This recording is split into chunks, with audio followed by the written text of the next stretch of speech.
Hello students, आज हम discuss करेंगे बायोलॉजिकल असेट्स के बारे में। बायोलॉजिकल असेट्स IAS 41 में डिफाइंड है और ये होती है लिविंग एनिमल और लिविंग प्लांट्स।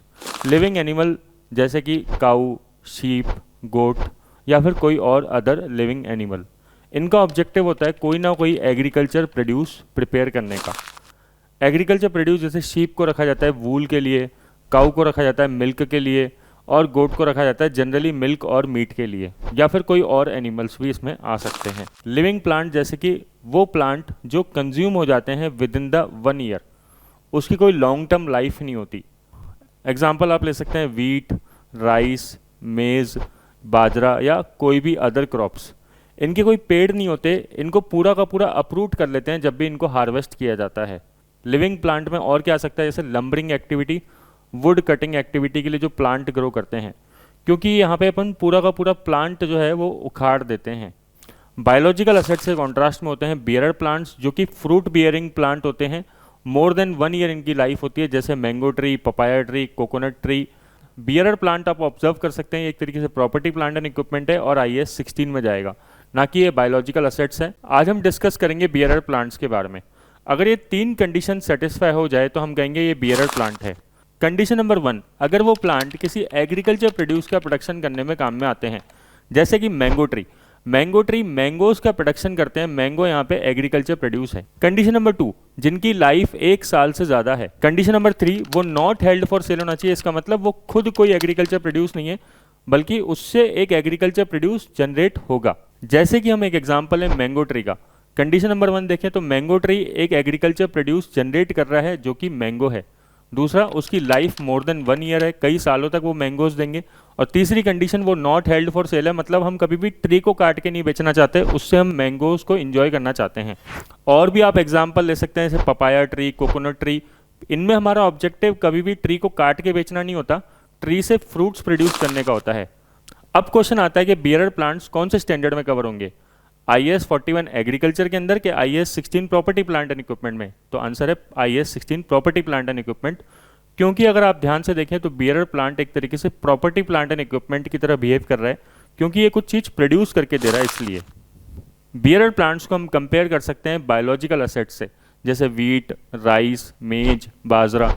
बायोलॉजिकल असेट्स की लाइफ लंबी नहीं होती है, इटसेल्फ कंज्यूम हो जाते हैं हर साल, और इसलिए हम इस पर IAS 41 एग्रीकल्चर अप्लाई करते हैं। आज हम जानेंगे एग्रीकल्चर प्रोड्यूस के बारे में। बायोलॉजिकल असेट्स से जो भी प्रोडक्ट हमने हार्वेस्ट किया है या बोल दो डिटैच किया है at the point of harvest, उसे बोलते हैं एग्रीकल्चर प्रोड्यूस। जैसे कि काऊ से जनरेट होता है मिल्क, तो काऊ एक बायोलॉजिकल असेट्स है और मिल्क उसका एक एग्रीकल्चर प्रोड्यूस है। बट मिल्क की अगर फर्दर प्रोसेसिंग करके हमने कुछ और बनाया, जैसे घी, छाछ, लस्सी, आइसक्रीम, तो वो सब चीज़ें IAS 2 इन्वेंट्री का मैटर है। इसका दूसरा एग्जाम्पल ले सकते हो, शीप ने जनरेट किया वूल, तो शीप बायोलॉजिकल असेट्स है और वूल उसका एक एग्रीकल्चर प्रोड्यूस है। बट वूल से अगर हम फर्दर प्रोसेसिंग करके कोई स्वेटर या कारपेट बना लें तो फिर IAS 2 लगेगा, ना कि IAS 41। ऐसे ही कोई फ्रूट बेयरिंग ट्री जब फ्रूट प्रोड्यूस करके देता है तो फ्रूट एक एग्रीकल्चर प्रोड्यूस है। तो इंपॉर्टेंट बात यह है कि IAS 41 up to the point of harvest apply होता है। हार्वेस्टिंग के बाद फर्दर प्रोसेसिंग के लिए दूसरे स्टैंडर्ड अप्लाई होते हैं, जैसे IAS 2। आज हम डिस्कस करेंगे बायोलॉजिकल असेट्स, एनिमल की अकाउंटिंग। सबसे पहले बात करते हैं बायोलॉजिकल असेट्स का इनिशियल रिकॉग्निशन कैसे होगा। बायोलॉजिकल असेट्स को आप इनिशियली रिकॉर्ड करोगे fair value less cost to sell पे, मींस यहाँ पे परचेज प्राइस रिलेवेंट नहीं होगी। ये ध्यान देने वाली बात है स्टूडेंट्स, क्योंकि नॉर्मली हम किसी भी स्टैंडर्ड में, दूसरे असेट्स के स्टैंडर्ड में असेट्स को इनिशियली रिकॉर्ड करते हैं एट कॉस्ट, बट यहाँ पे रिकॉर्ड कर रहे हैं फेयर वैल्यू पे। साथ में हमें एक एस्टिमेट लगाना पड़ेगा कि अगर हम आज इस बायोलॉजिकल असेट्स को सेल कर दें तो कितना इसके बेचने पे एक एक्सपेंडिचर आएगा, कॉस्ट टू सेल कितनी होगी, और उसको फेयर वैल्यू में से लेस करेंगे। क्योंकि स्टूडेंट यहाँ पे हम fair value less cost to sell पे रिकॉर्ड कर रहे हैं असेट्स को, तो गेन और लॉस भी आएगा। ये गेन और लॉस ट्रांसफर करेंगे P&L में, प्रॉफिट एंड लॉस अकाउंट में। क्वेश्चन आता है सर लॉस क्यों आएगा? लॉस इसलिए आएगा क्योंकि आप cost to sell directly less कर रहे हो फेयर वैल्यू में से। नेक्स्ट क्वेश्चन आता है सर गेन क्यों होगा?